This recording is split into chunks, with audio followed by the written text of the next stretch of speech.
It's very common when imagining medieval monarchies to think of kings who subjugated all their subjects without being accountable to anyone. But what few people know is that in the Iberian kingdoms, there were assemblies of nobles who approved or disapproved taxes, succession, and even the kingdom's policies. And this immediately brings us a series of questions. What was the origin of all this? Why did the king allow the nobles to decide on the kingdom's policies? And why was this institution considered by United Nations Educational, Scientific, and Cultural Organization as the birthplace of parliamentarism in Europe? In today's video, we will discuss the enigmatic system of courts in the Iberian kingdoms, outlining its structure and evolution from the time of the Visigoths to modern times. But before we start the video, become a member of the channel right now.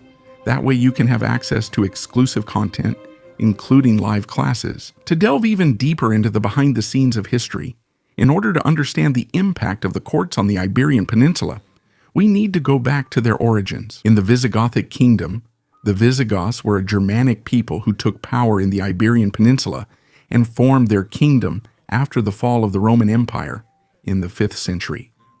And the big problem for these people was the number of conspiracies and deaths involved in the succession of their kingdom. A series of examples helps us show the extent that assassinations had in politics. Visigothic. One of the Visigothic kings, named Sigerico, ruled for only a week in 415 until he was killed. That's because he had ordered the killing of the previous king's sons, Ataulfo, who was from another clan. However, sometimes the deaths came from within the same family. We have the example of King Eurico, who, about 30 years after Sigerico, became the king of the Visigoths after murdering his own brother, Teodorico II. That's because Teodorico had already murdered his other brother, Torismundo, before. King Amalarico is another example, being assassinated in a conspiracy with his own soldiers killing him and his successor. Teodes was also assassinated by a Goth who pretended to be insane, and after that, Agila II reigned. However, less than 10 years later, a rival named Atanagildo called Byzantine troops into the kingdom to fight the king. Thus, with the Byzantines deposing and killing Agila, Atanagildo was finally able to ascend to the throne. The Visigoths, therefore, lived immersed in a grand universe of conspiracies and assassinations in power. In 300 years of reigns, dozens of assassinations of Visigothic leaders took place. And, precisely to avoid this conspiracy, the kings began to convene assemblies and perpetually elect a king. Between 589 and 716 councils were held in Toledo, which is equivalent to one council every 7 years. And these councils, which included the participation of bishops and nobles, discussed topics ranging from faith to politics in the kingdom. And besides the councils, there were also the royal assemblies, which included the magnates and nobles of the kingdom, and which elected the kings.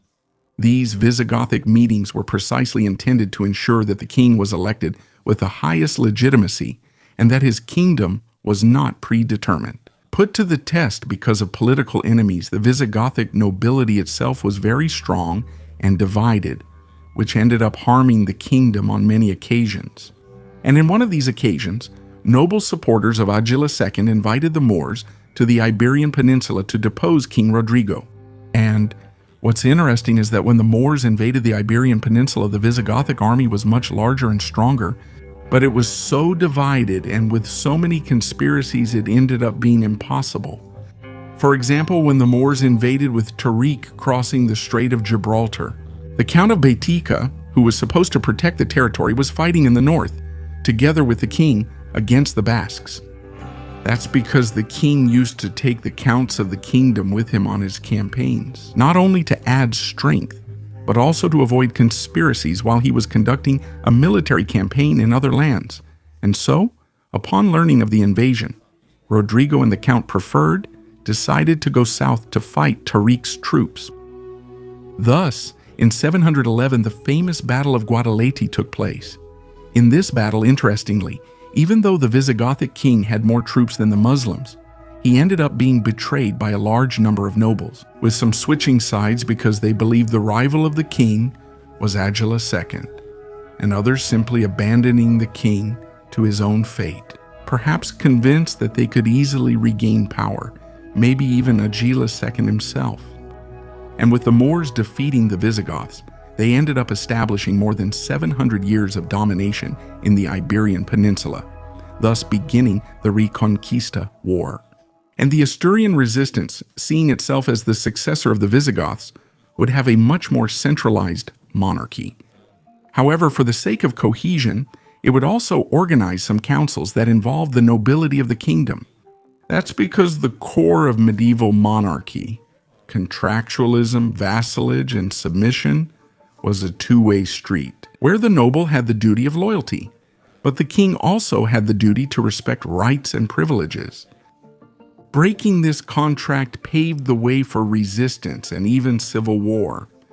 And the peak of Iberian conciliarism was, without a doubt, the Cortes of León, which took place in 1188.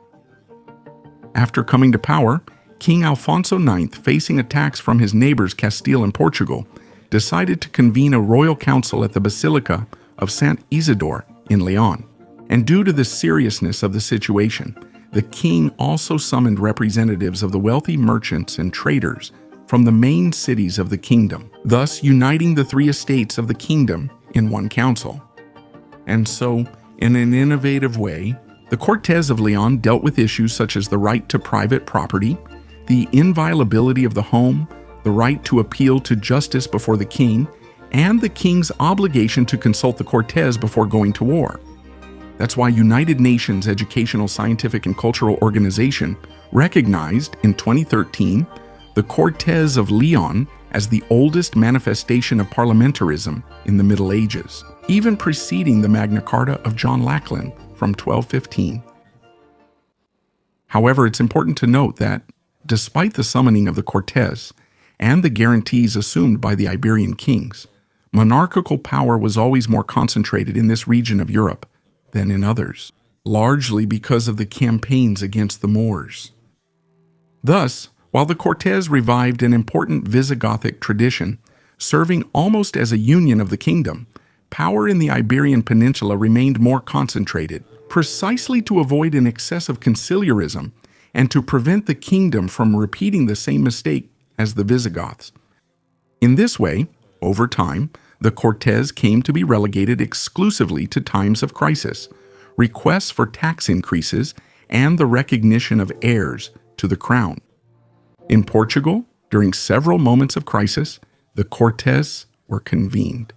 In the crisis of 1385, when King Fernando III died without leaving a male heir, the Cortes were convened to acclaim Dom João I, the king's half-brother, as the new monarch, thus beginning the Aviz dynasty.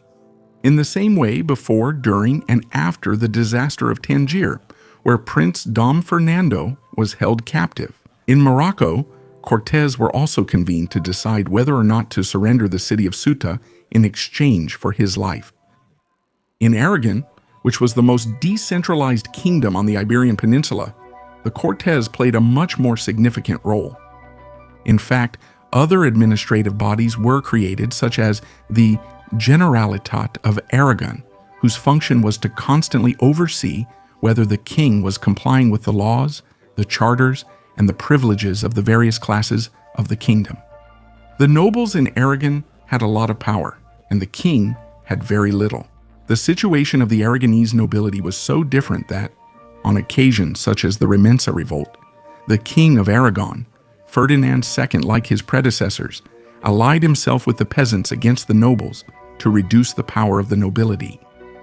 Aragon was the only place on the Iberian Peninsula where feudalism was in full force, and all this range of privileges was abolished through the Nueva Planta decrees, where they were then unified with the privileges existing in the crown of Castile.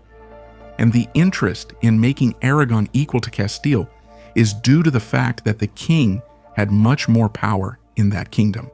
The kings of Castile used the courts to